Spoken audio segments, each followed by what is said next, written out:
Good morning to all of you. I am Ashwani Garg on behalf of Suraj Senior Secondary School. Our class topic is demerits of the internal source of recruitment. Students, today I will discuss about the unit number 6 staffing and the chapter number 2 recruitment. In our previous video I discussed about the merits of the internal. Today I will discuss about the demerits of the internal source of recruitment. The demerits of internal source of recruitment.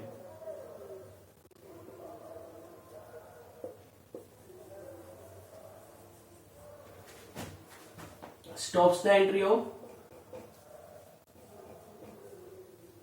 young blood.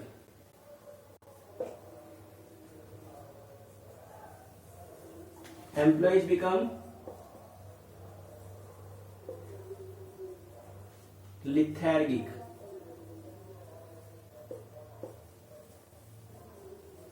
Not available in new organization.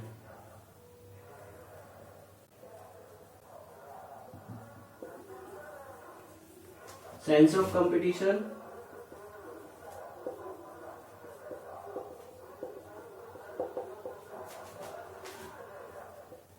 among employees hampered.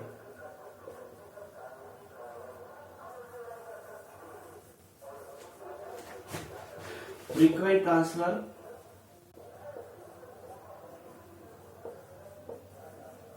hit the productivity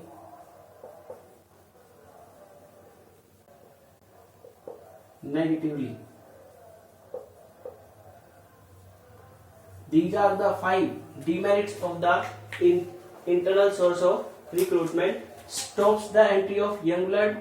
Employees become lethargic. Not available in new organization. Sense of competition among employees hampered. Frequent transfers hit productivity negatively. Now the first demerit of the internal source of recruitment.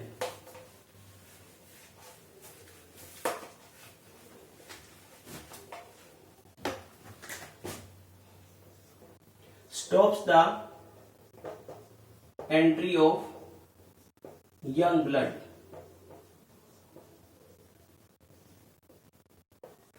In internal source of recruitment, we appoint and fill our vacant post from within the organization. So there is no any chance provided to the external person who can apply in the business organization and chance to appoint in the business organization. The young talented person, the young person who completed his education recently cannot apply in the business organization due to the policy of the company to recruit to fulfill their vacant post with the internal source. Means ये आपकी internal source की demerit है. Stops the entry of young blood, क्योंकि business organisation की policy है कि जितनी भी वैकेंट पोस्ट होंगी उन सभी वैकेंट पोस्ट को हम इंटरनल सोर्स से फिल करेंगे. बिजनेस ऑर्गेनाइजेशन में जो भी आपके कैंडिडेट है, अच्छा काम कर रहे हैं, उनको प्रमोट कर देंगे, ट्रांसफर कर देंगे, ले ऑफ को यूज करेंगे. तो इस केस में जो आपके ऑलरेडी एम्प्लॉइज हैं उन्हीं से ही वैकेंट पोस्ट फिल की जाती है. जो भी आपकी यंग टैलेंटेड पर्सन है, एक्सटर्नल पर्सन है, उन यंग पर्सन को जिन्होंने अभी अपनी एजुकेशन कंप्लीट की है उन्हें किसी भी टाइप का कोई भी चांस नहीं मिलता. एक टाइप से आपके जो भी यंग टैलेंटेड पर्सन है कंपनी की इस पॉलिसी की वजह से कंपनी के अंदर अप्लाई भी नहीं कर पाएंगे. तो ये आपकी इसकी डिमेरिट है. Stops the entry of young blood. Now the second one is employees become लेथार्गिक.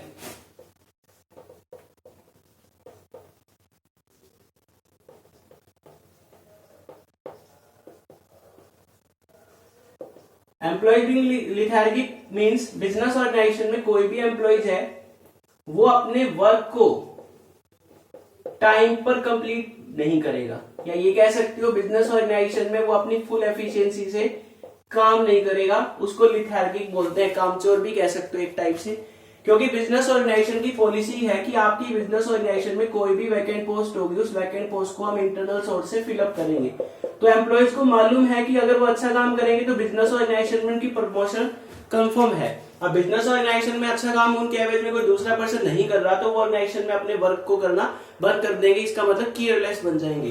तो एक टाइप से जब आपकी प्रमोशन प्री डिफाइंड है कि बिजनेस ऑर्गेनाइजेशन के अंदर जो भी आपके बिजनेस ऑर्गेनाइजेशन में एम्प्लॉयज वर्क कर रहे हैं, उनके वर्क के बेस पर हम उन्हीं एम्प्लॉयज को प्रमोट करेंगे, तो एम्प्लॉयज के मन में फीलिंग आती है कि वो लिथार्गिक बन जाते हैं और बिजनेस ऑर्गेनाइजेशन पे उसका नेगेटिव इफेक्ट पड़ता है, क्योंकि अगर वो आपके वर्क को इफेक्टिव वे में कंप्लीट नहीं करेंगे तो ऑर्गेनाइजेशन पे उसका नेगेटिव इफेक्ट पड़ सकता है। It is the second demerit of the internal source of recruitment. Now the third one is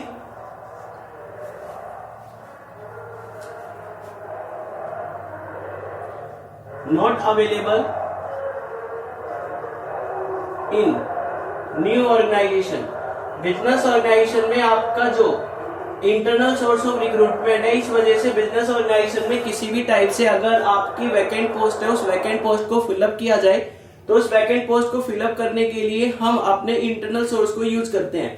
लेकिन अगर कोई आपका न्यू ऑर्गेनाइजेशन है, उस न्यू ऑर्गेनाइजेशन में किसी भी टाइप से अगर आपकी वैकेंट पोस्ट है, तो उस वैकेंट पोस्ट को हम एक्सटर्नल सोर्स से ही फिलअप कर पाएंगे, क्योंकि न्यू ऑर्गेनाइजेशन में आपके already working employee business organisation में अवेलेबल है ही नहीं। तो इस केस में आपकी जो है वो आपकी डिसएडवांटेज बन जाएगी, not available in new organisation. As well आपके बिजनेस ऑर्गेनाइजेशन में जितनी भी वैकेंट पोस्ट है, ये जरूरी नहीं है कि जितनी भी वैकेंट पोस्ट है सभी को हम इंटरनल सोर्स से ही फिलअप करें। आपकी ऑर्गेनाइजेशन की वैकेंट पोस्ट की इंपॉर्टेंस को देखते हुए आपके ऑर्गेनाइजेशन में हमें इंटरनल पर ही डिपेंड ना रहकर बिजनेस ऑर्गेनाइजेशन में एक्सटर्नल सोर्स को भी यूज करना चाहिए, क्योंकि हो सकता है कि जो वैकेंट पोस्ट है उस पर आपके इंटरनल जो एम्प्लॉयज काम कर रहे हैं उनके अंदर उतनी कैपेसिटी, स्किल ना हो या नॉलेज ना हो, न्यू टेक्निक आ गई हो, तो उस केस में हमें एक्सटर्नल सोर्स यूज करना पड़ सकता है। तो not available in new organisation के साथ साथ आपका जो ऑलरेडी एस्टेब्लिश ऑर्गेनाइजेशन है उसमें भी आप कह सकते हो कि internal source of recruitment completely अगर आप अपनी वैकेंट पोस्ट को इंटरनल सोर्स से फिल करते हो तो बिजनेस ऑर्गेनाइजेशन पे उसका नेगेटिव इफेक्ट पड़ सकता है। तो एक टाइप से आपको हमें एक्सटर्नल सोर्स भी यूज करना चाहिए, कंप्लीटली इंटरनल सोर्स पे डिपेंड नहीं रहना चाहिए। इसके बाद नेक्स्ट है sense of competition among employees hampered। Means आपके बिजनेस ऑर्गेनाइजेशन में जितने भी एग्जिस्टिंग एम्प्लॉयज हैं उनमें कंपटीशन की जो फीलिंग है, वो कंपटीशन की फीलिंग जो है वो खत्म हो जाएगी। बिजनेस ऑर्गेनाइजेशन में अगर कोई कंपटीशन ही नहीं रहेगा, मीन्स अगर आपके ऑर्गेनाइजेशन में जो भी एग्जिस्टिंग एम्प्लॉयज है उन सभी एग्जिस्टिंग एम्प्लॉयज को ये मालूम है कि बिजनेस ऑर्गेनाइजेशन में कोई भी वैकेंट पोस्ट है, उस वैकेंट पोस्ट को अगर इंटरनल सोर्स से ही फिल किया जा रहा है, तो वो आपके एम्प्लॉयज ऑर्गेनाइजेशन में उनके सामने अगर कोई कंपटीटर नहीं होगा तो उनकी एफिशिएंसी डाउन हो जाएगी। और उन्हें मालूम है कि बिजनेस ऑर्गेनाइजेशन में कोई कंपटीटर नहीं है, तो उन्हीं के पास अपॉर्चुनिटी है, उन्हें ही प्रमोट किया जाएगा, उन्हें ही ट्रांसफर किया जाएगा। तो एक टाइप से एग्जिस्टिंग एम्प्लॉयज में कंपटीशन की फीलिंग बिल्कुल ही खत्म हो जाएगी। और जैसे ही आपका कोई भी कंपटीशन नहीं रहेगा एग्जिस्टिंग एम्प्लॉयज में, तो उस केस में ऑर्गेनाइजेशन की एफिशिएंसी पे बहुत ज्यादा इफेक्ट पड़ेगा, ऑर्गेनाइजेशन के फ्यूचर पे नेगेटिव इफेक्ट पड़ेगा, प्रेजेंट स्टेटस पे इफेक्ट पड़ेगा। क्योंकि ऑर्गेनाइजेशन में किसी भी टाइप की कंपटीशन की फीलिंग नहीं है, तो एम्प्लॉय जो है वो केयरलेस बन सकते हैं, वो अपने वर्क को टाइम पर कंप्लीट भी नहीं करें तो भी ऑर्गेनाइजेशन पे नेगेटिव इफेक्ट पड़ेगा। तो इसलिए कंपटीशन का होना बिजनेस ऑर्गेनाइजेशन में बहुत जरूरी है। लेकिन अगर सारी वैकेंट पोस्ट अगर हम इंटरनल सोर्स से ही फिलअप करेंगे तो बिजनेस ऑर्गेनाइजेशन में आपके एम्प्लॉयज पर कंपटीशन की फीलिंग जो है वो हैम्पर्ड हो जाएगी, बिल्कुल ही खत्म हो जाएगी। The last demerit of the internal source of recruitment, frequently transfers hit productivity negatively. Frequently transfer hit productivity negatively का मतलब है कि बिजनेस ऑर्गेनाइजेशन में कोई भी एम्प्लॉय वर्क कर रहा है तो उसको हम क्या करें, ट्रांसफर करें। ट्रांसफर का मतलब है कि बिजनेस ऑर्गेनाइजेशन में एक पर्टिकुलर एम्प्लॉयज को एक बार वन डिपार्टमेंट में, फिर सेकेंड डिपार्टमेंट में, फिर थर्ड डिपार्टमेंट में, और ऐसे ही आपकी प्रोसेस कंटिन्यू चलती रहे। तो बिजनेस ऑर्गेनाइजेशन में जो आपका एम्प्लॉयज है वो किसी एक पर्टिकुलर फील्ड में एक्सपर्ट नहीं बन पाएगा, क्योंकि टाइम टू टाइम आप अपने एम्प्लॉयज को एक डिपार्टमेंट से दूसरे डिपार्टमेंट में मूव कर रहे हो, ट्रांसफर कर रहे हो, तो उसे एक फील्ड की कंप्लीट नॉलेज नहीं मिलेगी, वो एक फील्ड का एक्सपर्ट नहीं बन पाएगा। तो इसलिए फ्रीक्वेंटली ट्रांसफर, बार बार अगर आप ट्रांसफर कर रहे हो इंटरनल सोर्स के अंदर, तो वो आपके ऑर्गेनाइजेशन की प्रोडक्टिविटी को नेगेटिवली इफेक्ट करेगी। वो क्यों? क्योंकि आपका एम्प्लॉय हर एक फील्ड के अंदर ट्रांसफर किया जा रहा है, मूव किया जा रहा है, तो वो एक फील्ड का एक्सपर्ट नहीं बनेगा।